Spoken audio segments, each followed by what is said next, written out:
나팔 심판 중에서 세 번째 심판을 살펴볼 차례이죠. 거듭 말씀을 드리지만 일곱 인의 심판처럼 일곱 나팔 심판도 이 땅에 있는 교회와 성도들이 자기들의 형편과 상황들을 좀 신원해달라는 하나님께 간절한 기도를 드림에 대한 응답으로 주어지고 있다는 점을 꼭 기억해 주시길 바라요. 마치 선지자 하박국이 안으로는 이스라엘 백성들의 폐역과 타락, 그리고 밖으로는 바벨론 제국의 침입으로 인한 그 고통에서 신실한 하나님의 자녀들을 신원해달라고 구원해달라고 요청했던 바와 같죠. 셋째 천사가 나팔을 불자 이제 꿀처럼 타는 큰 별이 하늘에서 떨어져서 강물과 샘물을 오염시켰고, 그로 인해서 물이 쓰게 되어서 그 물을 마신 많은 사람들이 죽게 되는 일들이 발생을 한다는 거죠. 이 심판은 둘째 나팔 심판과 유사한 데가 많이 있죠. 둘째 나팔 심판에서는 불붙는 큰 산이 바다에 떨어지는, 그죠? 일들이 있었고, 이제 셋째 나팔 심판에서는 이제 하늘에서 횃불 같은 큰 불이 떨어져서 강물과 샘물을 오염시키죠. 그리고 이 오염된 물들이 쓰게 됐다라는 건데, 그것들 때문에 이 별의 이름을 쓴 쑥으로 이름하고, 그로 인해서 물이 쓴 것이 되어서 많은 사람들이 괴로움을 당하는 일들을 겪고 있습니다. 개역 성경에서 쑥으로 표현된 이 식물은 압신토스라는, 헬라어로 압신토시스라는 중동 지방에서 자라는 아주 순 독초입니다. 구약 성경에서도 이 식물이 자주 등장하죠. 그런데 이제 특별히 이스라엘의 우상 숭배로 인한 그들의 삶이 타락하고 피폐해져서 하나님의 진노의 심판의 상황을 초래하게 되었을 때, 그런 상황을 묘사할 때 사용하는 단어, 사용하는 어구가 바로 쓴쑥이라는 단어예요.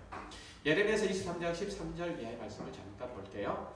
내가 사마리아 선지자들 가운데 우매함을 보았나니 그들은 바알을 의지하고 예언하여 내 백성 이스라엘을 그릇되게 하였고, 내가 예루살렘 선지자들 가운데도 가증한 일을 보았나니 그들은 간음을 행하며 거짓을 말하며 악을 행하는 자의 손을 강하게 하여 사람으로 그 악에서 돌이킴이 없게 하였은즉 그들은 다 내 앞에서 소돔과 다름이 없고 그 주민은 고모라와 다름이 없느니라.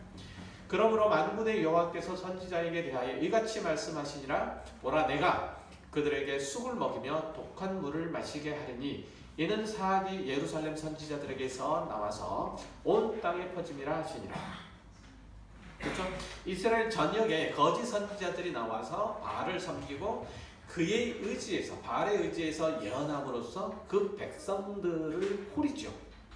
우상을 섬기도록 하고 각종 음란한 행위들을 일삼게 했는데, 하나님께서는 이들에게 쑥을 먹이고 그리고 독한 물을 마시도록 함으로써 그들의 행위를 심판하고 그 악을 징벌하겠노라는 그 예언의 말씀을 선지자 예레미야를 통해서 은유적으로 표현하고 있는 거예요. 고통의 생활들이 이어질 거라는 얘기죠. 그런데 근본적으로 살펴보면 이 쓴쑥이나 독한 물은 이스라엘이 우상 숭배를 했기 때문에 하나님께서 그들을 징벌하심으로써 이제 고통스러운 삶이 이스라엘 백성들 사이에 닥쳤다고 묘사하고자 사용하는 그런 은유가 아니에요. 오히려 그 쓴쑥과 독한 물이 그들의 마음 가운데, 이스라엘 사람들의 마음 가운데서 흘러나와서 이스라엘이 하나님을 저버리고 각종 우상을 숭배하고 음란하고 가증한 행위들을 한다고 말하고 있는 거예요. 그러니까 그 결과가 아니고 원인이라는 얘기죠.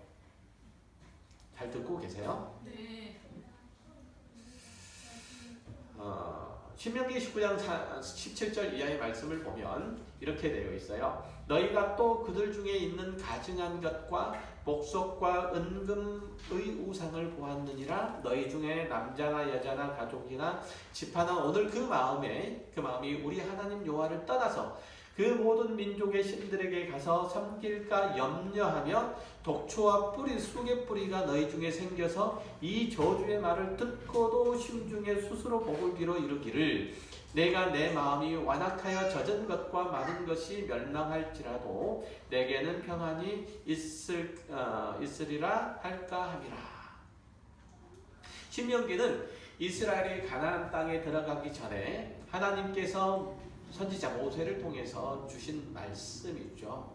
이 말씀인데 여호와께서는 그 신명기의 말씀들을 통해서 하나님께서 교훈과 경고와 권면과 복과 저주의 내용들을 이스라엘 백성에게 주심으로써 그들이 하나님의 자녀로서 가나안 땅에서 온전하고 바르고 성실하게 주님의 약속 가운데 살도록 하신 거예요. 그래서 그들이 가나안 땅 가운데서 하나님의 말씀에 순종을 하면 복을 받고 불순종하여 그 말씀을 거역하게 되면 벌을 받을 거라는 저주의 내용들을 이제 신명기에 기록하고 있죠. 여기 29장에도 보면 이스라엘이 가나안 땅에 들어가서 우상을 섬기면서 이제 자기 복을 구하는 그런 행위가 그 마음에 독초와 그리고 쑥이 생긴 탓이고 그로 인해서 하나님의 징계를 초래하여 고단한 삶을 살 수밖에 없다고, 아니 그런 삶을 살지 말라고 그렇게 말하고 있는 거죠. 그러니까 그 마음에 독한 물과 쑥이 생겨서 어떻게 된다고요? 하나님을 저버리게 된다는 거죠. 이해되셨어요?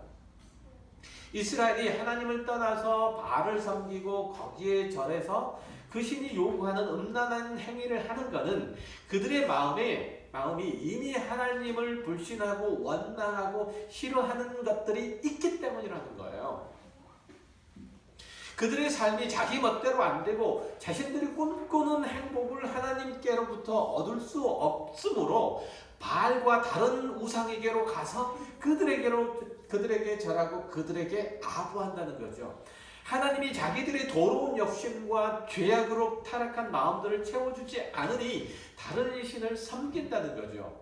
이처럼 쓴 쑥과 독한 물은 이스라엘이 하나님을 배반하고 우상을 섬겨서 그들 공동체와 개인의 삶에 하나님의 거룩이 깡그리 무너지는 참담한 일들이 초래되고 악하고 미련한 마음과 그 행위들이 생겨난다는 것을 은유적으로 표현하는 단어, 어구들인 거죠. 자주 말씀을 드리는 것이지만 사람의 우상 숭배는 결국은 누구를 숭배하는 것? 누구를 숭배하는 것? 사람이 우상을 숭배하는 것은 결국은 자기를 숭배하는 거예요. 자기 죄악된 욕심과 그리고 허망한 필요를 채우고자 신적인 존재를 찾고 거기에 머리를 조아림으로써 자기가 소망하는 바를 얻어서 결국은 자기 마음대로 살고 싶은, 자기의 인생을 자신의 뜻대로 살고 싶은 허황된 욕망이 돌이나 나무로 된 어떤 형상에 투영된 거예요.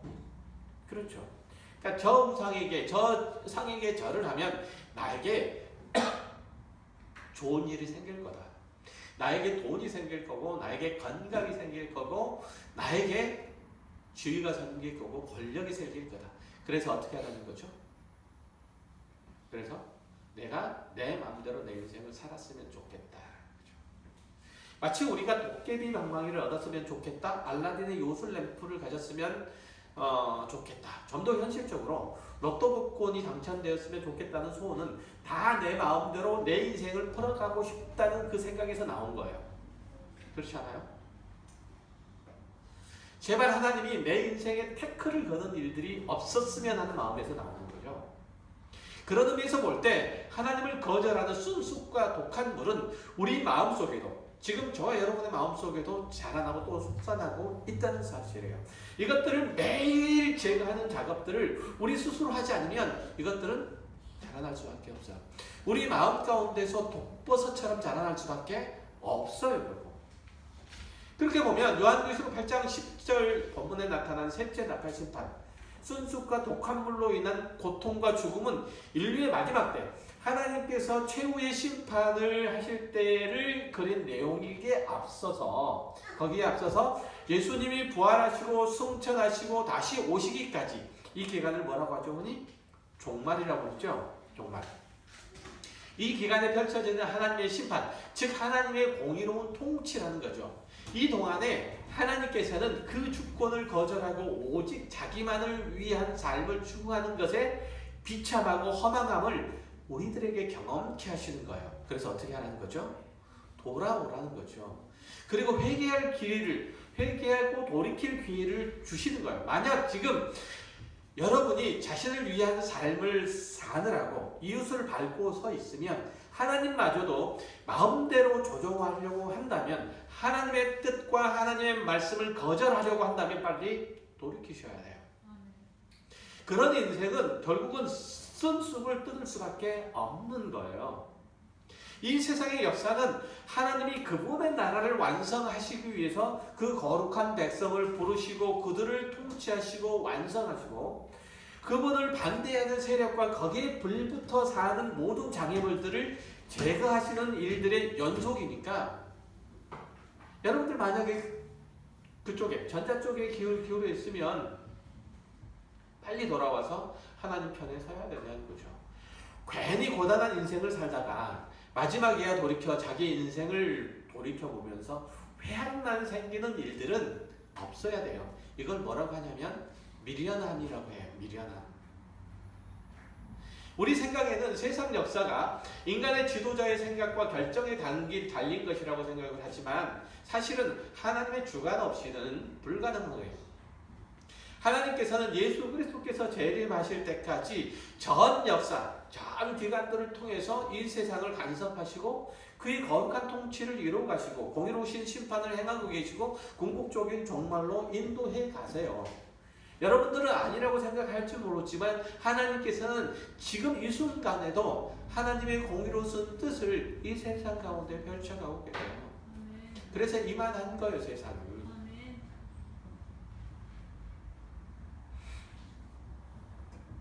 그래서 하나님께서는 죄 지은 자들을 벌주시는 이 표면적인, 죄 지은 자들을 벌주시는 이 표면적인 행위들보다는 인간이 하나님의 생명과 거룩과 의와 진실을 떠나면 당연히 비참한 결과를 맞을 수밖에 없고 참담한 일을 만날 수밖에 없음을 경험케 하시고 깨닫게 하시는 거죠. 그렇게 해서 어떻게 하는 거죠? 돌이키라는 거예요. 이런 일들이야말로 하나님의 공의로우신 통치시고 의로우신 간섭이죠. 그렇다면 인간의 역사 가운데 펼쳐지는 비극적인 일들과 참담한 사건 사고들은 모두 다 세상 사람들이 자기들의 거짓되고 헛됨을 쫓음으로 인해서 스스로 만들어낸 것임을 알아야 돼요. 이 세상의 모든 비극들이 다 그러해요. 이 세상이 여러분을 유혹하고 시험하는 도구, 더 심하게는 미끼 같은 것들은 결단코 여러분이 하나님의 의와 진리와 거룩함으로 지으심을 받은 새 사람 노릇을 하는데 유익하지 않다는 걸 아셔야 돼요. 오직 하나님만이 인간의 생명이고 진리시고 본질적인 가치시고 추구할 목적인 것을 성도로서 여러분이 힘들고 고단한 삶을 통해서라도 깨닫아야 하는 거예요. 그래서 여러분들의 삶 가운데 때때로는 고통스러운 일들도 겪게 되죠. 힘든 일들도 경험하게 돼요. 이 세상의 것 중에서 영원한 생명을 주고 참된 안식과 평안을 주는 게 어디 있는가? 한평생 명예를 쫓다가 부를 쫓다가 그것들의 헛됨을 알고 세상을 등진 이들이 얼마나 많아요. 그것들이 오히려 자기를 억죄해 업으로써 스스로 목숨을 끊어버린 이들이 얼마나 많아요. 본문 10절을 다시 보면 횃불같이 타는 큰 별이 하늘에서 떨어지죠. 자, 질문 하나 드릴게요. 초대교회 성도들이 이 구절을 읽을 때 뭘 떠올렸겠어요? 뭘 떠올렸어요? 핵전쟁을 떠올렸겠어요? 하늘에서 원자폭탄이 터져가지고 물들이 다 오염되는 일들을 떠올렸겠어요? 뭘 떠올렸겠어요? 당연히 구약 성경의 말씀이겠죠? 그죠? 그걸 떠올렸을 거예요. 그러면 우리도 당연히 초대교회 성도들이 떠올렸을 법한 구절들을 찾아가야 되겠죠? 그게 맞죠? 자, 이사야 13장 9절. 보라, 여호와의 날 곧 잔혹히 분냄과 명렬히 노하는 날이 이르러 땅을 황폐하게 하며 그 중에서 죄인들을 멸하리니 하늘의 별들과 별 무리가 그 빛을 내지 아니하며 해가 돋아도 어두우며 달이 그 빛을 비치지 아니할 것이로다. 고대 사람들에게 이런 성신은 자기네들의 복과 생명과 풍요를 주는 그런 존재라고 그들은 그렇게 믿었어요. 특히 고대 바벨론 제국은 바알신과 더불어서 이것들을 이런 성신을 숭배하는 것들이 행위들이 아주 극심했고 자기들의 힘과 권세가 바로 여기서부터 나온다고 그렇게 믿었던 사람들이에요. 그러나 선지자 이사야는 이 해와 달과 별들이 더 이상 사람 편에 서서 그들의 정복 정쟁과 농경 생활을 돕지 못하게 할 거라고 그렇게 말씀하세요. 누가? 하나님께서. 그래서 이사야 14장 12절 이하의 말씀에는 바벨론과 그들이 섬기는 신들이 다 하나님의 심판을 받을 것임을 명하고 있죠. 말씀하고 계세요. 찾아볼까요? 너 아침의 아들 계명성에 어찌 그리 하늘에서 떨어졌으며 너 열국은 엎은 자여 어찌 그리 땅에 찍혔는고 내가 내 마음에 이르기를 내가 하늘에 올라가 하나님의 묵별 위에 내 자리를 높이리라. 내가 북극 지폐의 산 위에 앉으리라. 가장 높은 구름에 올라가 지극히 높은 이와 같아지리라 하는도다. 그러나 이제 내가 수월 곧 구덩이 맨 밑에 떨어짐을 당하리로다. 여기 아침의 아들 계명성은 당시 세계를 호령하던 바벨론 제국과 그 왕을 지칭해요. 제국의 느부갓네살은 남유다를 패망케 하고 그 백성을 포로로 끌고 갔죠. 그의 제국은 흥왕하여 영원할 것처럼 보였어요. 하늘의 가장 빛나는 샛별처럼 찬란해서 그 권세와 위엄이 그 주위에 탁월함이 끝도 없을 거라고 생각을 했다는 거죠. 그러나 그는 아침의 아들 계명성이었을 뿐이에요. 그는 아침의 아들 계명성이에요. 그렇게 빛나는 시간도 그 빛나는 그 빛들도 해가 뜨면 그만이에요.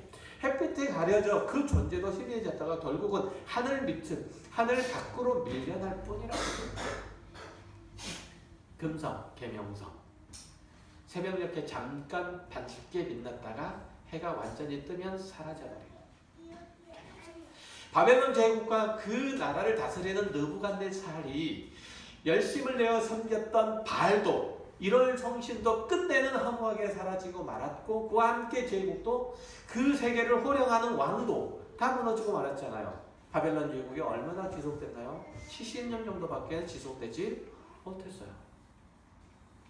내가 내 마음에 이르기를 내가 하늘에 올라가 하나님의 묵별 위에 내 자리를 높이리라. 내가 북극 지폐의 산 위에 앉으리라. 가장 높은 구름에 올라가 지극히 높은 이와 같아지리라 하는도다. 그러나 이제 내가 수월 곧 구덩이 맨 밑에 떨어짐을 당하리로다. 이 세상을 호령하던 바벨론 왕이 하늘 높은 줄 모르고 한없이 올라가던 느부갓네살의 권세와 위엄이 한순간에 땅에 곤두박질치고 만다는 겁니다. 바벨론이 섬기고 있던 1월 성신이 햇불같이 타는 큰 별이 이 마지막 날에는 하늘에서 떨어지고 만다는 거죠. 그들이 섬기고 있는 모든 것들이 오히려 땅에 떨어짐에 그들의 삶이 그것들 때문에 오히려 피폐해지고 고통 가운데 처하게 된다는 거죠. 우리들이 섬기는 재물이, 우리들이 섬기는 권력이, 우리들이 섬기는 어떤 지위가, 명예가, 체면이 이게 땅에 떨어지니까 결국은 어떻게 되더라? 우리들을 옥죄는, 우리들을 힘들게 하고 고통스럽게 하는 범죄의 도구가, 심판의 도구가 되더라. 사람들이 이 세상과 역사와 인생을 지탱하고 있다고 여기는 모든 것들, 그것이 마지막 때에는 아무런 쓸모가 없게 된다는 거예요. 바로 그것을 사실은 오늘 우리의 삶 속에서도 충분히 경험하고 있어요. 충분히. 그건 꼭 마지막 때까지 가봐야 하나요?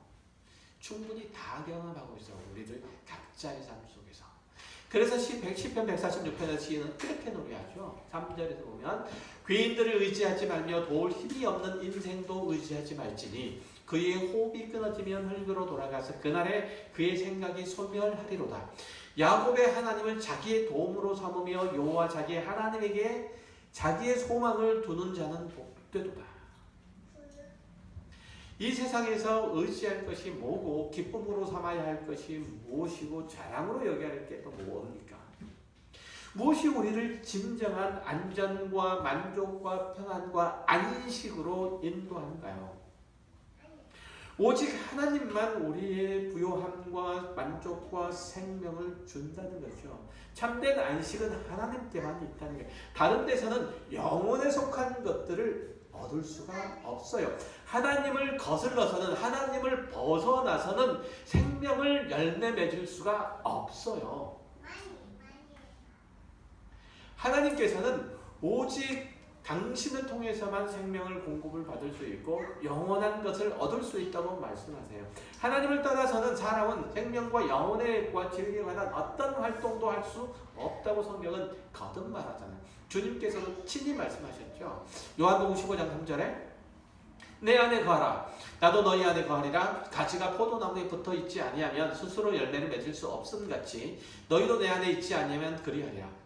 나는 포도나무여 너희는 가지라. 그가 내 안에 내가 그 안에 거하면 사람이 열매를 많이 맺나니 나를 떠나서는 너희가 아무것도 할 수 없습니다. 가진 여러분이 포도나무에 붙어 있어야 비로소 생명의 열매를 맺을 수 있듯이 우리 그리스도인들도 역시 마찬가지로 그리스도께 붙어 있어야만 그로부터 하나님의 지혜와 의와 거룩과 구원이 우리 가운데 임하는 거죠. 다른 데 가면 아무것도 얻을 게 없어요. 해결할 수 있는 것도 아무것도 없어요. 만족할 수 있는 것도 아무것도 없어요. 오직 하나님께로 와서 그 말씀을 듣고 순종하는 것에만 영원한 것이 있어요. 진짜 가치 있는 게 있어요. 우리의 영혼과 우리의 육체가 얻어먹을 게 있어요. 이것들을 소유한 자들만, 하나님의 영혼과 진리와 평안과 안식들, 이것들을 소유한 자들만이 그래서 하나님의 의로우신 통치 안에 설 수 있게 되는 거죠. 마지막 날에 하나님의 의로우신 통치 앞에 설 수 있게 돼요. 그 하나님을 외면하는 것은 온 우주와 만물을 창조하시고 그것의 존재 목적을 정하시고 또 그것의 가치와 생명과 영광을 부여하시는 주권자의 보살핌과 인도하심과 복주심을 거절하는 행위고, 이것은 자기 자신을 저주와 죽음으로 몰아넣는 어리석은 행위예요. 그걸 가지고 뭘 하겠어요? 그래서 하나님께서는 이스라엘을 애굽 땅에서 구원하셔서 약속의 땅 가나안에 보내기 전에 모세를 통해서 쉐마 너희는 들으라 라고 강력하게 말씀하시잖아요. 너희는 들으라, 듣고 순종하라는 거죠. 누구를? 하나님과 하나님의 말씀을. 신명기 6장 4절에 이하 말씀을 볼게요. 이스라엘아 들으라, 쉐마 이런 소리예요. 이스라엘을 들으라. 우리 하나님 여호와는 오직 유일한 여호와시니 너는 마음을 다하고 뜻을 다하고 힘을 다하여 내 하나님 여호와를 사랑하라. 오늘 내가 내게 명하는 이 말씀을 너는 마음에 새기고 내 자녀에게 부지런히 가르치며 집에 앉았을 때든지 길을 갈 때든지 누워있을 때든지 일어날 때든지 이 말씀을 강론할 것이며 너는 또 그것을 내 손목에 매어 기호를 삼으며 내 미간에 붙여 표로 삼고 또 내 집 문설주와 바깥문에 기록할지니라. 하나님의 자녀가 그 말씀을 듣지 않으면 그 마음에 병들고 부패할 수밖에 없는 거예요.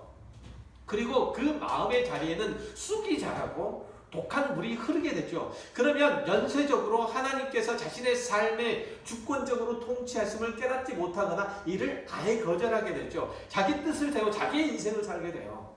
자기의 삶은 이제 자신이 책임지기로 하고 자기의 마음에 닿는 대로 하게 되는 거죠. 하나님의 말씀을 듣지 않으면 인간은, 하나님의 뜻 안에서 벗어나면 인간은, 하나님의 손길을 거절하면 인간은 그 자체로 멸망이에요. 방법이 없어요.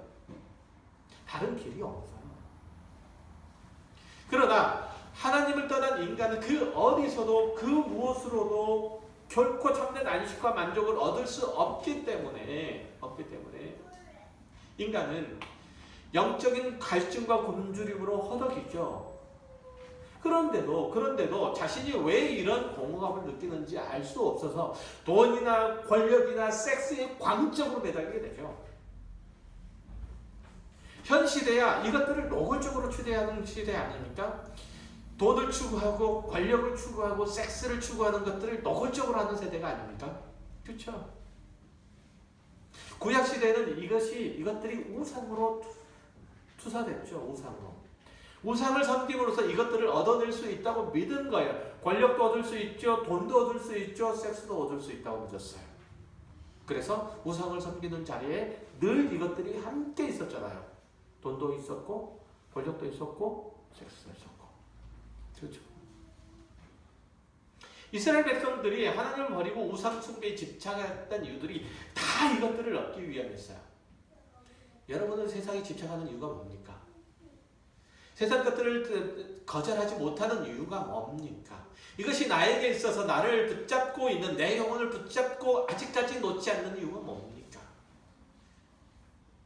여러분들이 혹시 재물을, 돈을, 혹은 권력을, 혹은 섹스를 갈급하기 때문에 그런 거 아닐까요?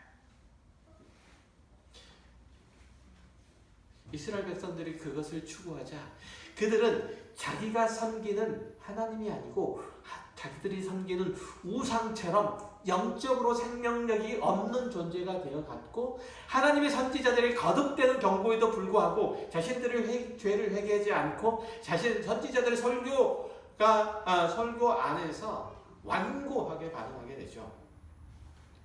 그것은 선지자 사무엘 시대도 그랬죠. 그러니까 그들이 섬기는 우상처럼, 그들이 섬기는 우상들이 듣고 보지 못하는 것처럼 그들이 하나님의 말씀을 듣고 보지 못하게 된 거예요. 우상처럼. 사람은 다 자기가 섬기는 것을 닮아가요.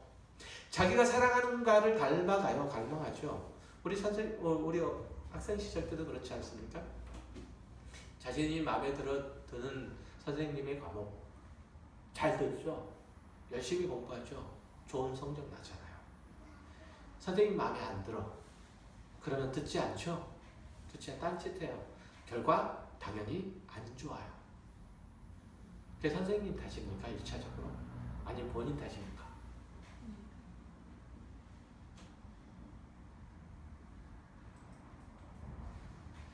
이스라엘의 사상한 다스리는 시대가 계속되면서 그 백성들은 자기 소견에 오른 대로 마치 자기가 왕인 것처럼 행세를 했어요. 그러자 언약 공동체인 이스라엘은 각자 뿔뿔이 흩어지고 자기와 자기 가족만 겨우 지켜내기에 급급했던 거죠. 자기가 먹을 것을 얻어내기 위해서라는 무엇이라도 했어야 하는 형편이었어요. 이런 말씀을 들어보았을 거예요. 여호와께서 번제와 다른 제사를 그의 목소리를 청종하는 것을 좋아하시는 같이 좋아하시겠나이까? 순종이 제사보다 낫고 듣는 것이 숫 양의 기름보다 나으니 이는 거역하는 것은 점치는 죄와 같고 완고한 것은 사신 우상에게 절하는 죄와 같음이라. 사무엘상 15장 22절에 이하의 말씀이에요. 바로 사사시대 끝무렵인 사무엘이 이스라엘을 사사로 다스릴 때죠. 그 내용을 좀 설명을 해드릴 테니까 잘 들어보세요. 사울이 왕이 되어서 이스라엘 가운데 헤렘의 전쟁이 떨어지죠. 명령이 떨어지죠. 적군의 병사를 멸할 뿐만 아니라 적국의 모든 살아있는 것들을 진멸하고 그 전리품들을 다 하나님께 돌리라는 아발렉과 전쟁을 할 때 그 모든 헤렘 전쟁을 하도록 그렇게 명하셨어요. 그런데 사울은 이 명령을 듣지 않고 짐승에 기름지고 좋은 것들을 남겨서 끌고 왔어요. 선지자 사무엘이 이를 꾸중하죠. 그러자 그는 하나님께 번제를 드리려고 그렇게 했다고 변명해요. 그러나 사실은 사울은 눈에 보이지 않는 하나님의 명령보다는 그의 왕위를 인정하고 따르는 이스라엘 백성들의 소리를 들었어요. 그들이 두려웠던 거예요. 하나님이 두려운 게 아니고. 백성들에게 전리품을 나눠줌으로써 그들의 환심을 사고 그의 왕위를 유지하려고 했다는 거죠.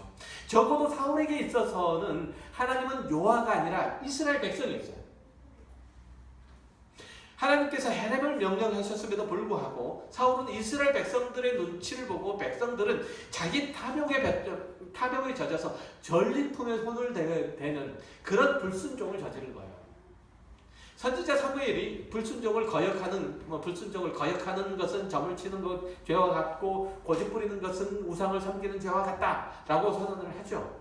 점치는 것은 왜 점을 치나요? 인간의 생사와 화복을 주관하시는 분이 하나님이 아니시다는 뜻이잖아요. 불순종하는 것은 인간의 주인됨이 자신에게 있을 뿐 하나님께 있지 않다는 뜻이에요. 하나님께서 내 인생을 간섭하실 분이 아니라는 거죠. 하나님께서 내 인생에 감히 끼어들어서 밤나라 되치나라. 좀 표현이 좀 그렇긴 하지만 이럴 분은 아니시라는 얘기예요. 이렇게 되면 하나님은 단순히 우리가 하나님을 믿고 있다 할지라도 단순히 우리의 소원을 들어주는 도구예요. 사람이 물질을 그토록 사랑하는 그 이유는, 사람이 물질을 사랑하는 이유는 그것만 있으면 이 세상에 왕처럼 군림할 수 있다고 판단되기 때문이에요. 돈만 있으면 안 되는 일이 없고 자신의 운명도 바꿀 수 있다고 생각하기 때문이에요. 그래서 하나님이 주시지 않는 물질을 탐내고 돈을 많이 가지려고 그렇게 일을 쓰는 거죠. 골로새 3장 5절에 이하에 보면 그러므로 땅에 있는 주체를 주의라. 곧 음란과 부정과 사욕과 악한 정욕과 탐심이니 탐심은 우상숭배이니라. 사람의 마음에 물질이라는 우상이 들어오면 다른 것은 아무것도 안 보여요. 아무 소리도 안 들리죠. 오직 그것을 얻으려는 욕심과 몸부림만 그의 삶 가운데 있게 돼요. 선지자 사무엘을 통한 헤렛 명령이 있었음에도 불구하고 사울은 이스라엘 백성의 마음을 얻어서 왕의 지위를 공고하게 만들겠다는 그 인력으로 이스라엘 백성은 물질에 대한 탐욕으로 하나님의 명령이 안 들린 거예요. 아니, 하나님께서 그들의 귀를 막고 그들의 눈을 멀게 하신 거예요. 멀게 하신 거예요.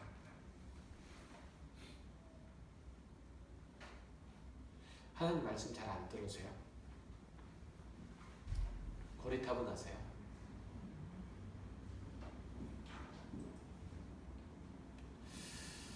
선지자 이사야 때도 마찬가지였죠. 그의 설교는 이스라엘 다수의 눈과 귀를 가려서 그들로 죽은 우상처럼 만들었다고 얘기를 해요. 이사야서 6장 9절 말씀을 볼게요. 여호와께서 이르시되 가서 이 백성에게 이르기를 너희가 듣기는 들어도 깨닫지 못할 것이요 보기는 보아도 알지 못하리라 하여 이 백성의 마음을 둔하게 하며 그들의 귀가 막히고 그들의 눈이 감기게 하라. 염려하건대 그들이 눈으로 보고 귀로 듣고 마음으로 깨닫고 다시 돌아와 고침을 받을까 하노라 하시기로.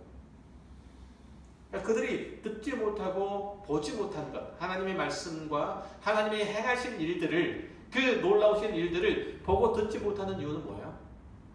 하나님이 징계를 받았다 이거예요. 이스라엘의 마음이 온통 세상에 빼앗겨 있는데 그들의 눈이 온통 바벨론에 다가 있는데 그들의 귀에서, 그들의 눈에서 뭐가 들리고 뭐가 보였겠어요? 그것은 하나님의 심판의 순수이고 독한 물이죠.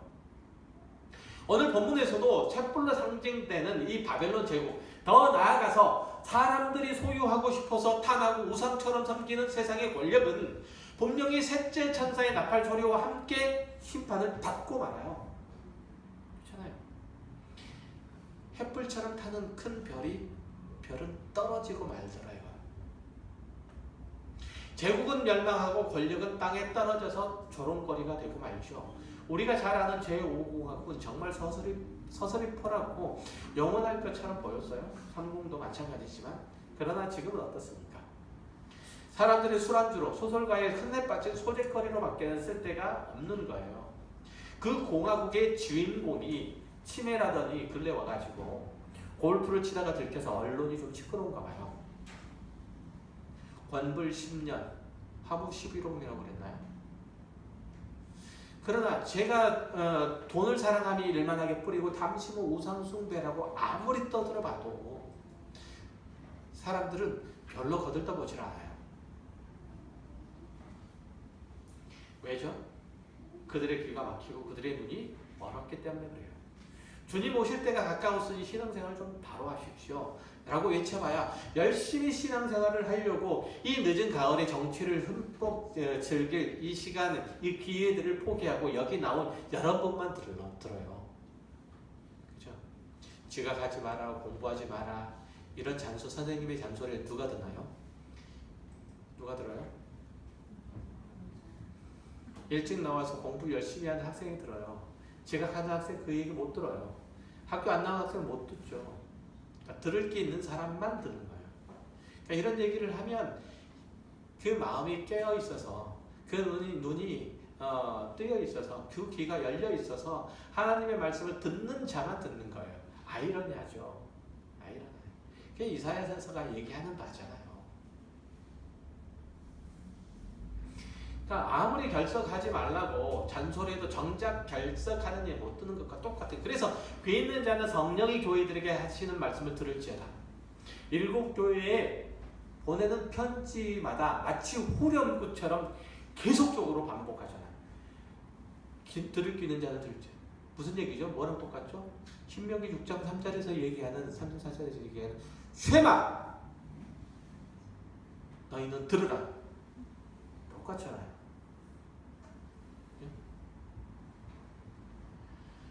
비유의 계시는 진정한 남은 자, 하나님 안에서 신실히 살려고 하는 자에게는 밝은 계시를 주지만 표면적으로는 신앙생활을 한다고 하면서도 예수를 믿는다고 고백을 하면서도 실제로는 불신자와 같고 우상 숭배로 포장되어 있지만 결국은 자기를 숭배하는 자들의 눈을 멀게 하는 거예요.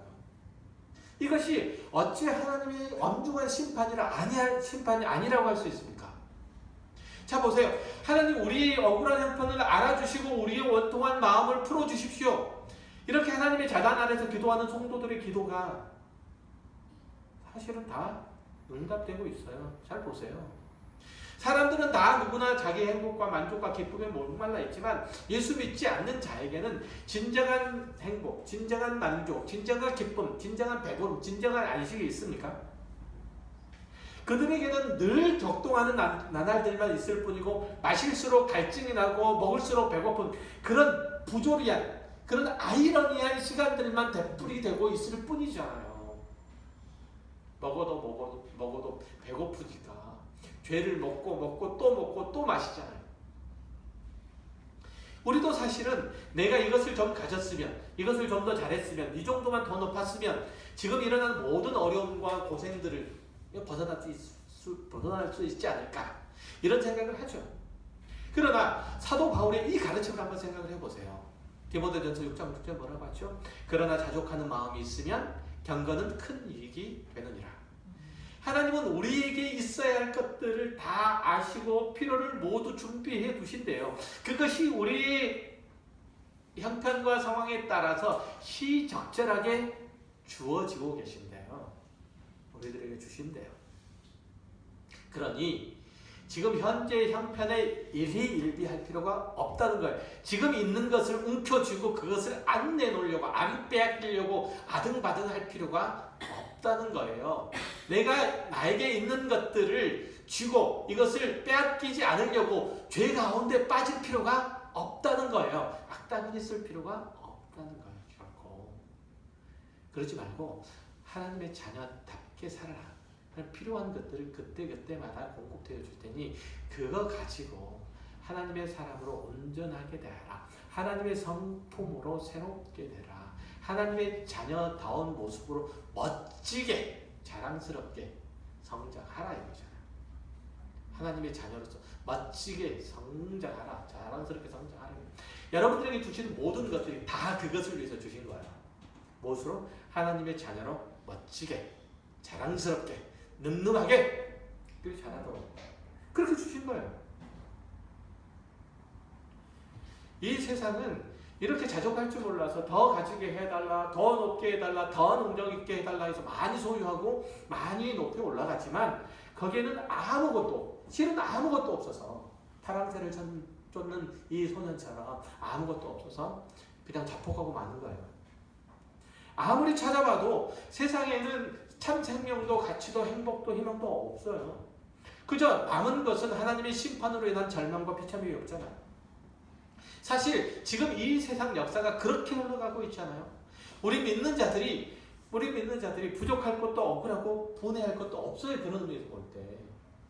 그렇잖아요. 세상에서 세상 사람들이 얻을 게 뭐고 그들이 구할 게 뭐고 그들이 만족할 게 뭐냐 이거예요. 아무것도 없어요.